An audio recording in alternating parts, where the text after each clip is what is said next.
A growing death toll and new concerns about more wind fueling wildfires in California. We try to build fire lines. We use water to cool the flames. Tonight, more resources from eastern Washington arrive to help with the fight.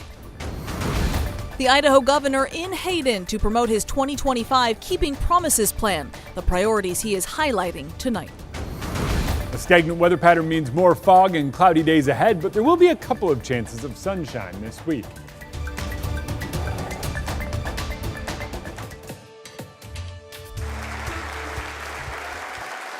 A week off his State of the State address, Idaho Governor Brad Little is now touring the state, making his legislative priorities known. Today's stop, Hayden.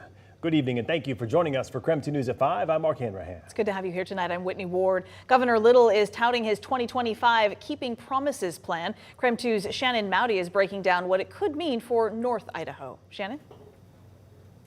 From upping educator pay and another pass at private school vouchers to cutting red tape for affordable housing, Governor Little's plans for lawmakers in Boise could have huge impacts in North Idaho.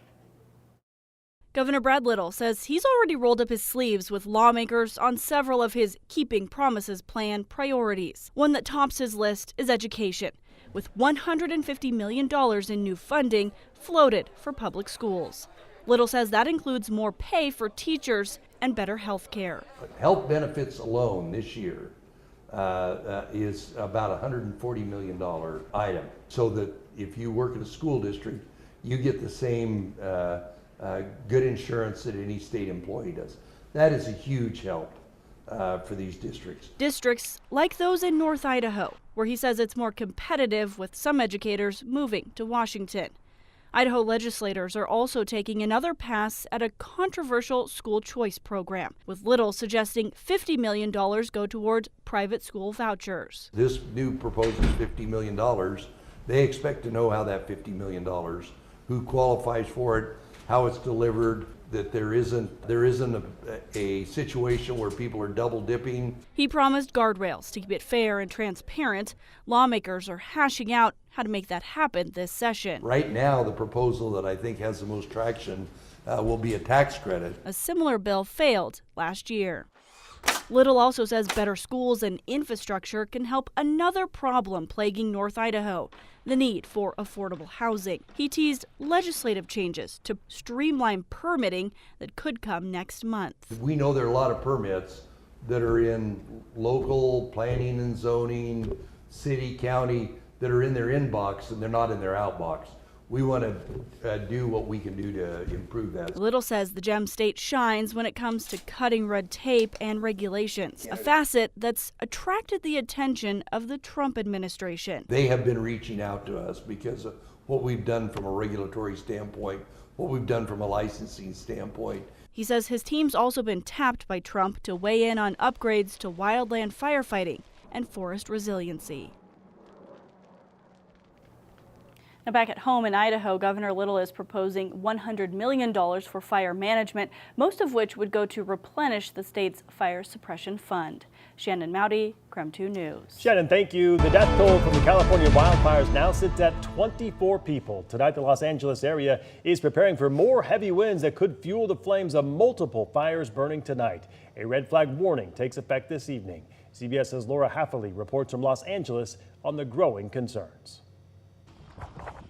Firefighters from Napa joined the battle in Southern California, helping hose down a house engulfed in flames from the Palisades fire Sunday. An estimated 75% of the Pacific Palisades is wiped out. Only scorched earth remains, and with red flag warnings up through Wednesday, officials say high winds combined with low levels of humidity will keep the fire threat in all of Los Angeles County critical. We are not in the clear as of yet, and we must not let our guard down. And city officials say they've strategically positioned engine strike teams and task forces to respond rapidly to any new fire that breaks out. As crews continue to tackle hotspots, authorities say more than 24 people are missing, the majority in the Eaton fire area. The sheriff's department is asking residents for their patience as they search for victims. People are saying, I just want to go look at my house and I want to see what's left. We know that. But we have people literally looking for the remains of your neighbors. In hard-hit Altadena, one resident came back to find his home of 40 years survived. And after 40 years, you got a lot of stuff you forget about that would disappear if the house burned down. So we were thankful that it didn't. At the Pasadena Convention Center, which is serving as a shelter, FEMA workers helped survivors register for assistance. I'm sure it hasn't been an easy time, but I'm glad you're here, right? And even though evacuations are still keeping some schools closed, Los Angeles Unified School District reopened most schools Monday. Laura Haithley, CBS News, Los Angeles.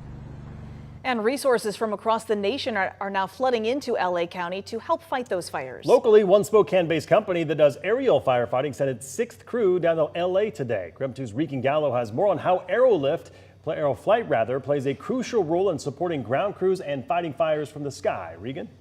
For 60 years, Spokane company Aeroflight has been fighting fires from the sky. Now in the winter season, when it's their usual time for maintenance, they have been tasked to fight against the fires in Los Angeles. Aeroflight says 2 more pilots and 2 more mechanics packed up their bags from Spokane to continue firefighting efforts in Southern California. They say this is their 6th crew to travel down to LA. I talked to the crews this morning, and things have started to calm down a little bit right now. We are mostly in position if the winds do pick up, and I think they're forecasted to do that. And so we're pre-positioned at multiple different bases around Southern California right now. I am told Aeroflight has a second facility in Chico, California, which is where crews stop first to grab their plane before making it to LA. But their general manager tells me they began sending planes last week. And we're really in a support role for the ground firefighters. So what we use the aircraft for is to buy time. And so we try to build fire lines. We use water to cool the flames so that ground fire crews can get in and actually put the fires out.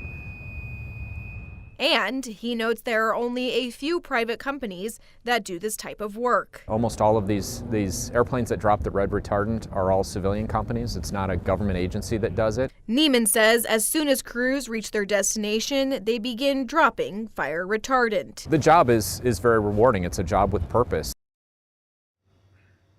Neiman expects his crews to stay down there for as long as California is in need, but he says crews do switch off about every 2 weeks.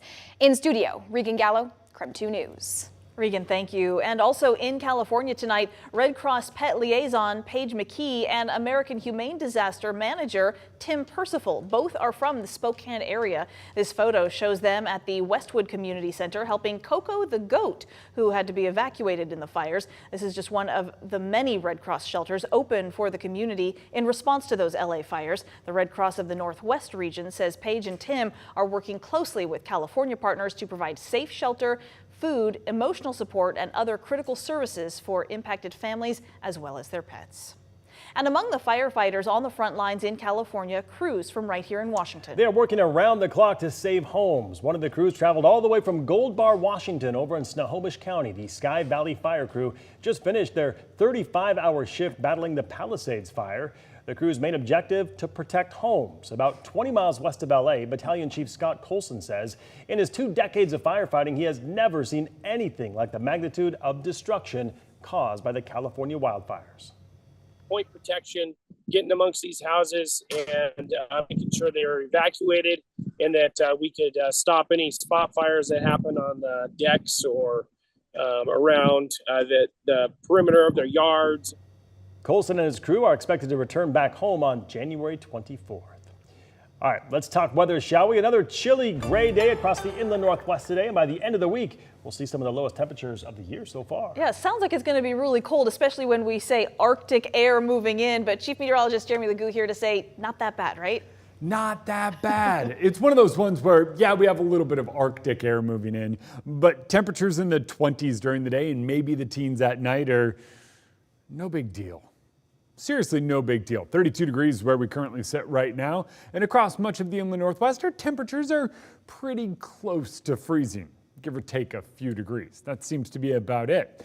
Overhead, we have a ridge of high pressure, so we're back to that pattern. You know, the one where we have sinking air and everything's starting to feel a little more like the doldrums of winter that we cannot get rid of. Yeah, that pattern. We're back to that. So as that pattern sets in and takes hold, just expect more cloudy, foggy days. Tomorrow looks to be more fog in the northern valleys, maybe out in the West Plains, think Airway Heights and out there. And then we wind up seeing a little bit of a change on Wednesday. I really think it's a little bit of a change on Wednesday due to an incoming cold front. That incoming cold front is also going to bump our temperatures up Thursday before we see a huge transition into colder weather. All right, a normal size transition into colder weather. 32 tomorrow and cloudy, 34 and mostly cloudy on Wednesday. Might see a couple of peaks of sun. I think we get rid of the fog with some of the wind on Thursday, and then temperatures start falling on Friday. All right, Jeremy, thank you very much. Still to come tonight, one of No Lie's beers just got rated one of the world's best. We'll tell you which one coming up in about 10 minutes.